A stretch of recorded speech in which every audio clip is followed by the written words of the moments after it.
ज्या नदीला सरकारने मेलेली घोषित केलं होतं तिला 3000 सामान्य माणसांनी फक्त एका फावड्याच्या जोरावर जिवंत केलं।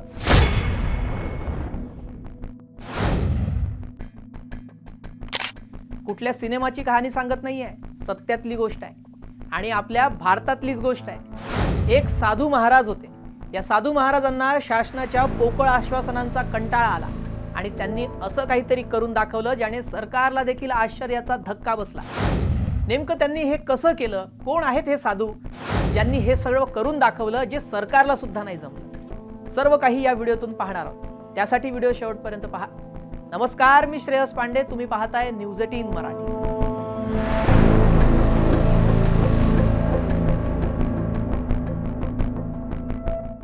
तर ही गोष्ट आहे पंजाबमधील कालीबेन नदीची। कधी काळी शीख समाजासाठी पवित्र मानली जाणारी ही नदी हळूहळू सांडपाणी, औद्योगिक कचरा आणि दुर्लक्षामुळे मृतप्राय झाली। 30 वर्ष फक्त आश्वासन मिळाली, अहवाल आले, सर्वेक्षण झाली, पण नदीचा श्वास मात्र गुदमरतच राहिला। एकेकाळी जिथे श्रद्धेचा प्रवाह होता तिथे फक्त 30 वर्ष सांडपाणी, विषारी कचरा आणि कुबट वास उरला होता। आणि मग 2000 साल उजाडलं। 2000 साली चित्र पालटलं। एक साधू फावडा घेऊन नदीत उतरला। त्यांचं नाव बलबीर सिंग सीचेवाल। त्यांनी एकच संदेश दिला, नदी आपली आहे तर तिला वाचवायचं कामही आपलंच आहे। हळूहळू गावकरी जमा होऊ लागले, शेतकरी, विद्यार्थी, महिला, वृद्ध आणि पाहता पाहता 3000 स्वयंसेवक तयार झाले। कोणतीही मोठी सरकारी यंत्रणा नाही, यंत्रसामग्री नाही आणि सरकारी फंडही नाही। हातात फक्त फावडा। हातात फावडा घेऊन एक साधू उतरला आणि बघता बघता श्रद्धेचं रूपांतर या कष्टाच्या महाकुंभात झालं। दिवस रात्र एक करून 160 किलोमीटरचा गाळ उपसला गेला। मोठ्या मोठ्या वनस्पती या नदीतून उपटून काढल्या। कालवे रुंद आणि खोल करण्यात आले। विज्ञानाचा आणि परंपरेचा असा मेळ घातला की 3 मीटर रुंद आणि 1 मीटर खोल कालवे पुन्हा वाहू लागले।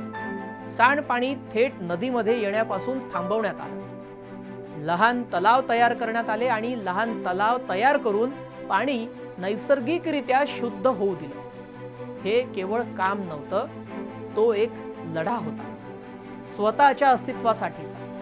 आणि मग चमत्कार घडला। 40 वर्षांपासून कोरड्या असलेल्या विहिरींमध्ये पुन्हा पाणी आलं। जमिनीखालचं पाणी 1.5 मीटरनं वाढलं। मासे परत आले, पक्षी परतले। 6000 एकर ओसाड पडलेली जी जमीन होती ती पुन्हा हिरवीगार झाली आणि 30% उत्पादनही वाढलं। गहू आणि तांदळाचं उत्पादन 30% पर्यंत वाढलं। ही फक्त नदीची स्वच्छता नव्हती, हा होता संपूर्ण जलचक्राचा पुनर्जन्म। 2008 मध्ये टाइम्स मासिकेनं देखील या कामाची दखल घेतली आणि सीचेवाल यांना एन्व्हायरमेंटल हीरो म्हणून देखील गौरवण्यात आलं। भगवान के भरोसे मत बैठो, क्या पता भगवान खुद तुम्हारे भरोसे बैठा हो। जीतन राम मांझी यांच्या आयुष्यावर बनलेलं चित्रपट मांझी या चित्रपटातला हा जो डायलॉग आहे हा इथे आठवण्याचं एक महत्त्वाचं कारण म्हणजे बलबीर सिंग सीचेवाल यांनी याची प्रचिती घडवून आणली। सरकारची वाट पाहत बसण्यापेक्षा जेव्हा समाज एकत्र येतो तेव्हा मृत नदी ही पुन्हा जिवंत होऊ शकते। ही गोष्ट आपल्याला हेच शिकवण देते। आता प्रश्न तुमच्यासाठी, तुमच्या गावात कोणती नदी आहे जी मदतीची वाट पाहत आहे? तुम्ही या साधूच्या स्टोरीने इन्स्पायर झाला असाल तर तुम्ही देखील एक क्रांती घडवू शकता। त्यामुळे तुम्हाला ही स्टोरी कशी वाटली कमेंटमध्ये नक्की सांगा। भेटूयात नव्या एका व्हिडिओसह। नमस्कार।